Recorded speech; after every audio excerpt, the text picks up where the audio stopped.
Driving to Inverness is so easy now on the fast A9 that you can miss an awful lot, especially on the fast approach to Aviemore.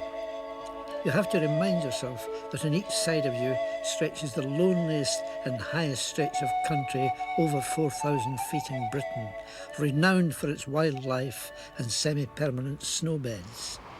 From its primeval Caledonian pines in the glens to its Corrie Lochs and summit tundra with its alpine plants that could be called a fragment of the Arctic in Britain.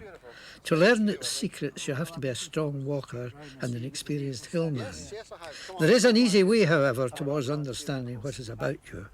A drive through the Highland Wildlife Park set in the hills above the main road.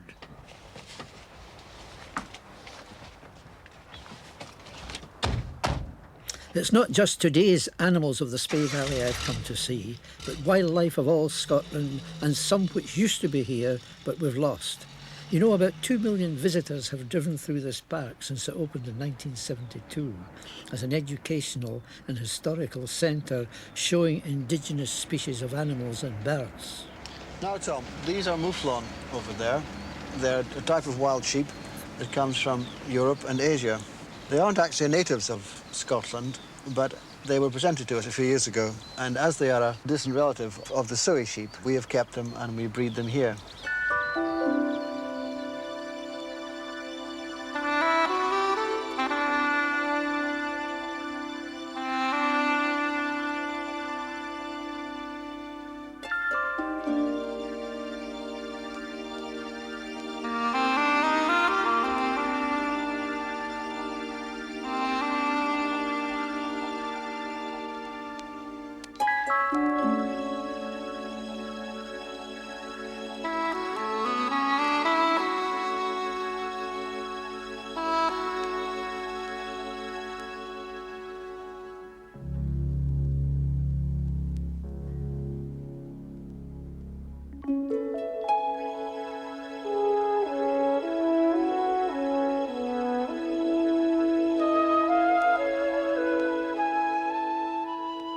The red deer just now are just changing from their red summer coats to their winter coats, and you can see some of the stags are turning dark now.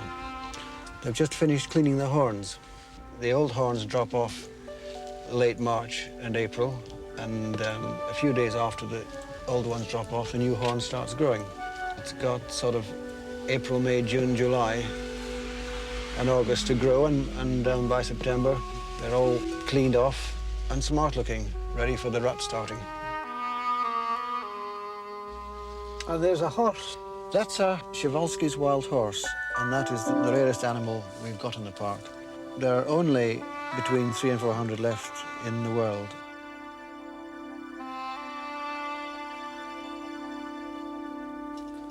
Across here, Tom, we've got a little flock of Surrey sheep. Those sheep came across to these islands, possibly before the North Sea was formed. To this day, they're still living wild in the St Kilda group, way off the west coast of the Hebrides.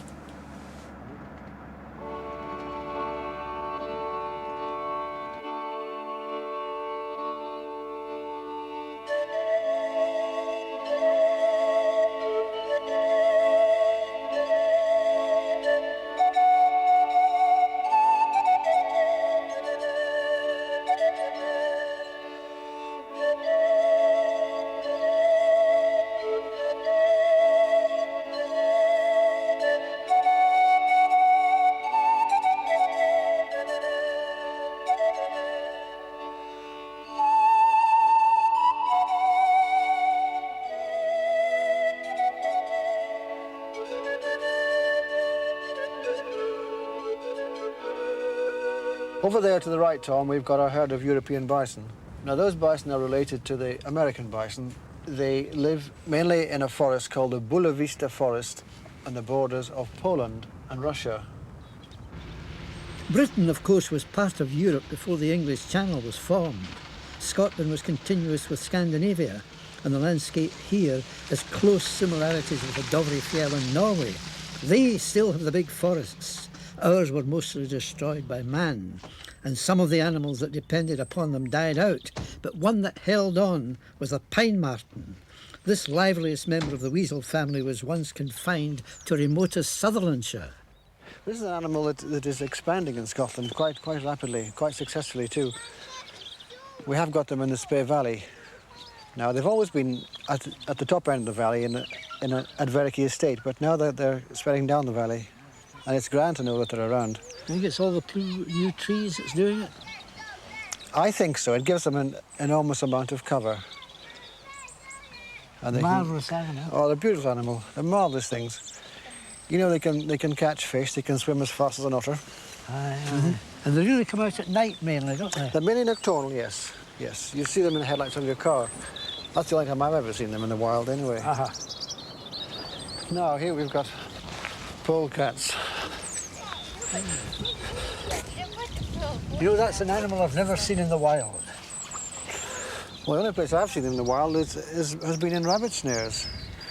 And they're said to be more or less extinct in Scotland now, except for the island of Mull. But I must say the ones that I've seen in Scotland are indistinguishable from that. Aha. Probably bred back from ferrets. You know, the crossing between ferrets and polecats. I think so. In 1986, park officials were thrilled when a wild otter chose to go into the otter pond, and they were even more thrilled when a second one did by the same choice. I wonder if they'd heard about food for free. In fact, quite a good cross-section of the Spey Valley wildlife lives within the park. But we like to keep it as more of a park concept than a zoo. A kind of sanctuary. A sanctuary, if you like, for wounded and hurt animals that are brought to us that we can look after. And also, of course, for things that you can see in Scotland in the wild, such as the snowy owls, if you're lucky, and go to the Shetlands.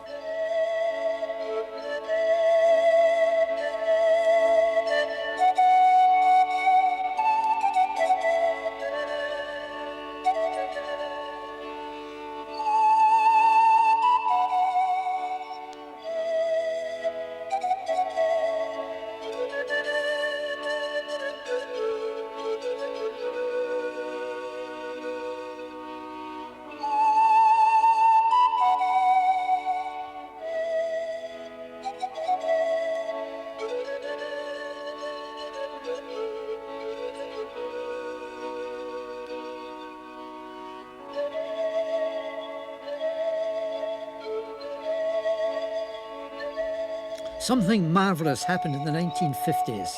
After an absence of 40 years, ospreys began recolonising the Highlands, and now we have as many as 36 breeding pairs. The wardens at Lochgarten had to take the eggs away from the nest because the male I've got here was unable to feed the female. The eggs were taken away and put into an incubator, and 2 eggs hatched. One bird, which survived, and was put in another nest, which had 3 eggs just about to hatch. And fortunately, the new parents managed to rear the orphan offspring along with their own brood, and they raised them to flying stage, and they flew away about roughly 1 to 2 weeks ago, en route for probably West Africa. It's a wonderful story. It's a story of one of our successes. Ospreys usually arrive in April and go to the same nest sites, on the tops of tall trees in the Spey and surrounding valleys. The biggest threat to them is egg collectors. The brown bear was one of the most dangerous animals of pine forests in Scotland. It became extinct about 1,000 years ago. Bears are dull of hearing, and that's what makes them dangerous. If you come across one by surprise, it'll probably charge. This cat-like animal, the lynx, has bred well in the park too. Its young have been sold to establish new groups elsewhere. Its food is mammals and small birds. It can climb trees after them, but it's not dangerous to man, or I wouldn't be here. It's still found in northern Scandinavia, but it's not so often seen because it usually waits until after the sunset to hunt. And how about the wolves down below us there? Well, I wouldn't go in there alone. No? Certainly not, because they've got cubs just now as well. And I think that's their territory, that's their home, and they wouldn't like me going in there. Well, what a great range of wildlife animals you've got.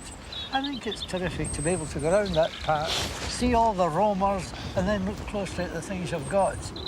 And the situation, marvellous. Well, I'm glad you've enjoyed your day, Tom. It's been Very nice. much. It's been nice having you. I really have.